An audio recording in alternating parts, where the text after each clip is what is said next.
Sometimes we hear the New Testament is an anti-Semitic, Gentile document.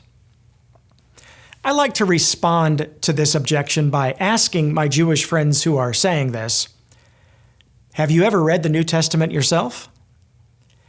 Most Jewish people are surprised to see just how Jewish the New Testament actually is. Matthew's first chapter begins with a list of Jewish names as the Messiah's genealogy is traced all the way back to Abraham.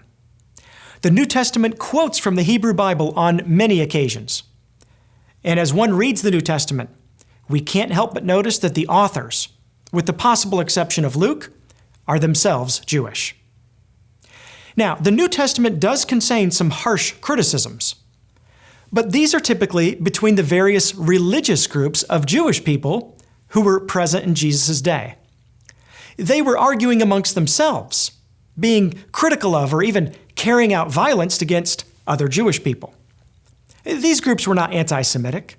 They had ideological differences that resulted in their animosity for one another.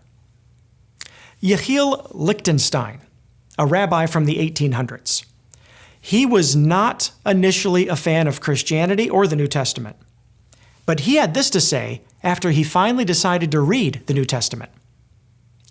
I had thought the New Testament to be impure, a source of pride, of selfishness, of hatred, and of the worst kind of violence. But as I opened it, I felt myself wonderfully taken possession of. A sudden glory, a light flashed through my soul. I looked for thorns and found roses, pearls instead of pebbles. Instead of hatred, love. Instead of vengeance, forgiveness. Instead of bondage, freedom. Instead of pride, humility. Conciliation instead of enmity. Instead of death, life, salvation, resurrection, and a heavenly treasure.